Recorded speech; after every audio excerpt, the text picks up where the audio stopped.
అమ్మా బాబు బతకలేకపోతున్నా. జానపద గీతాల్లో కాంతులు వెదజల్లిన ఓ కళాకారుడి జీవితాన్ని చీకట్లు మింగేశాయి. ప్రేమించి పెళ్లి చేసుకున్న ఆ గాయకుడి కలలు కళ్ళలయ్యాయి. అతనెవరో కాదు, గడ్డం రాజు. ఈ పేరు వింటేనే పల్లెల్లో పండుగ మూడొచ్చేస్తుంది. భగ్న ప్రేమికులైనా ఆయన పాటలు వింటే సేదరు తీరుతారు. కానీ భారమైన జీవితాన్ని జీవించలేక, కష్టాల కడిలో సంసారాన్ని ఈదలేక మరణించాడు. ఆ కథ మనం వింటే మన హృదయం ఒక్కసారిగా చెదిరిపోతుంది. కన్నీటితో నేను బతకలేకపోతున్నా, ఈ బ్రతుకు నాకొద్దు అంటూ తీసుకున్న సెల్ఫీ వీడియో చూస్తే ప్రతి ఒక్కరి కంట కన్నీరు తెలియకుండానే వస్తుంది. అమ్మా బాబు బతకలేకపోతున్నా. తెలంగాణలో పెద్దపల్లెలో పుట్టి పెరిగిన రాజు జానపద రంగంలో మంచి పేరు సంపాదించాడు. నటుడిగా పేరు తెచ్చుకోవాలనే తపనతో ఊరి జాతరలలో, పండగల్లో చిన్న పాత్రలతో మొదలుపెట్టి క్రమంగా స్టేజ్ పర్ఫార్మెన్స్లు ఇచ్చే స్థాయికి వెళ్లాడు. ఆ తరువాత జానపద రంగంలో తనకంటూ ఓ ప్రత్యేకమైన గుర్తింపు తెచ్చుకొని కాటి కట్టెల పాలైన బ్రతుకు, సీత, నా ప్రాణమే నిన్ను కోరితే వంటి యూట్యూబ్ ఫోక్ సాంగ్స్లో నటిస్తూ గడ్డం రాజుగా పేరు సంపాదించుకున్నాడు. స్టేజ్ మీద అతడే వేదికకి ఊపిరి. పల్లెల్లో జరిగే బతుకమ్మ బోనాలలో ఆయన కళ్లలో మెరిసిన ఆ అభినయం చూసి అభిమానులు మైమరచిపోయేవారు. అటువంటి గొప్ప నటుడి జీవితం పెళ్లి జరిగిన తరువాత పూర్తిగా మారిపోయింది. 6 నెలల క్రితం ప్రేమించిన అమ్మాయిని పెళ్లి చేసుకున్న గడ్డం రాజుకి ప్రేయసి పెట్టే టార్చర్ తో సంతోషాన్ని కోల్పోయాడు. బతుకుపై కొత్త ఆశలు, కొత్త కలలతో పెళ్లి చేసుకుంటే భార్య పెట్టే టార్చర్ తో జీవితం నరకంగా మారిపోయింది. రాజు చనిపోయే ముందు తన చివరి సెల్ఫీ వీడియోలో చెప్పిన మాటలు హృదయాన్ని కరిగించేలా ఉన్నాయి. అమ్మా బాపు, బతకలేకపోతున్నా, ఇంట్లో ఊకే గొడవలవుతున్నాయి, టార్చర్ అనుభవిస్తున్నా, మిమ్మల్ని ఊకే తిడుతుంది.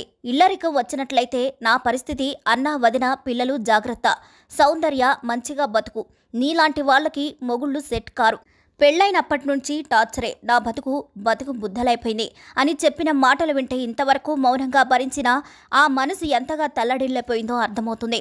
చనిపోతూ కూడా భార్యపై ఉన్న ప్రేమను చెప్తూ, నీకోసం పెద్ద బతుకమ్మ పండగ కోసం చేరుకున్నాను, డబ్బుల్లేక నేను కొనుక్కోలేదు అని కన్నీరు పెట్టుకుంటూ చెప్పుకొచ్చి వీడియో అందరి కంట్లో కన్నీళ్లు తెప్పిస్తుంది. చివరికి ఆ చీరే రాజు ప్రాణం తీసింది. అదే చీరతో ఉరివేసుకుని సెప్టెంబర్ 29న తన ప్రాణాలు తీసుకున్నాడు గడ్డం రాజు. తన అంత్యక్రియలు ఆయన స్వస్థలమైన పెద్దపల్లిలో జరిగాయి.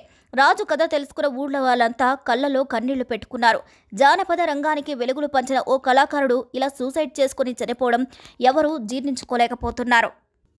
మరి ఈ వీడియోపై మీరేమంటారో కామెంట్ ద్వారా తెలియచేయండి. మరిన్ని అప్డేట్స్ కోసం మా ఛానల్ని లైక్ చేయండి, షేర్ చేయండి, సబ్స్క్రైబ్ చేయండి. అమ్మా బాబు బతకలేకపోతున్నా. ఊగే గొడవలు అవుతున్నాయి, ఊగా టార్చర్ అనిపిస్తుంది నాకు. ఊగా తిడుతుంది, మిమ్మల్ని ఊగా తిడుతుంది. ఇక్కడ ఇల్లరికం వచ్చినట్టు అయిపోయింది నా పరిస్థితి.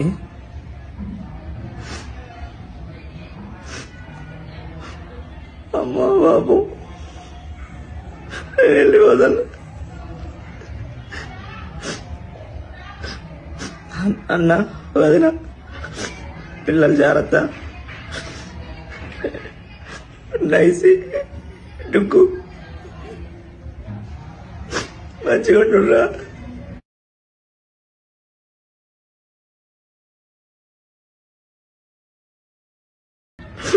బాబాయిగా ఉన్నాడు,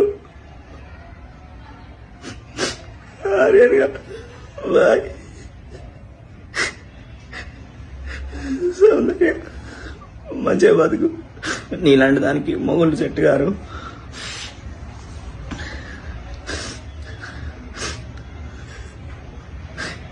నువ్వు అన్న మాటలు ఎంత మెంటల్ టార్చర్ చేసిన. ప్రతిసారి కొడుతున్నావు అంటున్నావు. ఇంత టార్చర్ చేసి ఎన్ని మాటలు అన్నగట్రా. ఇంకా పెళ్ళైనప్పట్రా, ఇంకా పెళ్ళైనప్పటి నుంచి టార్చర్.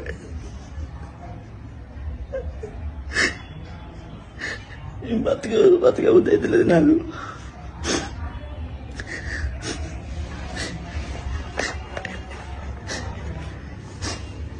ఇది ఈ చీర కొన్నా, దానికి పండగకి నేను డ్రెస్ కూడా కొనుక్కోలేదు, పైసలు లేవని.